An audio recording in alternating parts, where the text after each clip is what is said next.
Arrivé dans la matinée du lundi 12 novembre à Moscou, le président Denis Sassou Nguesso a été accueilli à sa descente d'avion par le vice-ministre russe des Affaires étrangères, Mikhail Bogdanov, et par le ministre congolais des Affaires étrangères, Basile Ikwebe.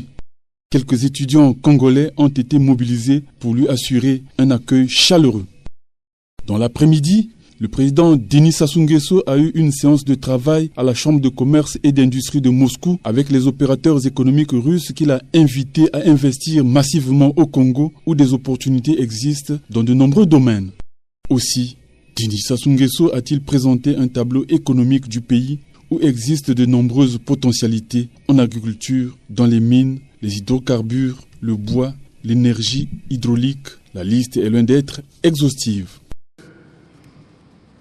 Et les opportunités d'affaires qu'offre le Congo sont nombreuses. Je vous invite à noter les principaux domaines ci-après. Je résume. L'agriculture et l'élevage. La pêche. Le Congo possède 10 millions d'hectares de terres cultivables dont 2% seulement sont mis en valeur. 2% seulement sont mis en valeur. En outre, des possibilités existent en vue de développer divers types d'élevage et de promouvoir la pêche, tant continentale que maritime. Deuxièmement, la forêt et le bois. La forêt couvre 60% du territoire national, soit 22 millions d'hectares, dont 80% sont commercialement productifs. On y dénombre plus de 600 essences de bois. Autre cérémonie, autre décor. Mardi 13 novembre, le chef d'État congolais est reçu au Kremlin par le président russe Vladimir Poutine.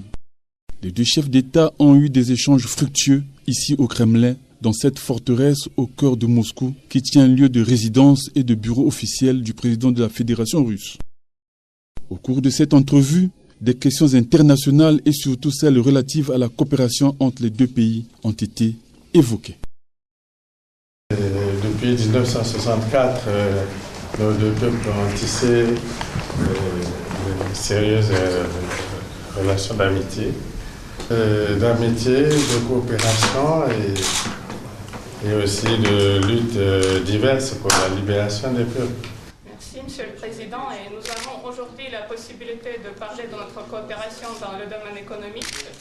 Cela peut concerner différents secteurs, y compris énergie, infrastructure, transport. Pour mémoire, rappelons que c'est depuis 1964 que de solides liens d'amitié se sont développés entre les deux pays. En juillet 2002, le gouvernement russe a accordé une annulation de 70% de la dette du Congo envers la Russie pour un montant d'environ 300 millions de dollars américains. Le séjour à Moscou du président Denis Sassou Nguesso s'est soldé par deux accords. Le premier porte sur la construction par la Russie d'un oléoduc reliant Pointe-Noire à Ouesso via Brazzaville dans un délai de 3 ans. Le deuxième est un accord de défense qui vise entre autres la formation des officiers militaires en Russie. Entre deux avions, le président Denis Sassou Nguesso quitte la Russie et arrive mercredi 14 novembre à Ankara, en Turquie, à 11h locales, où il est accueilli par son homologue Abdul.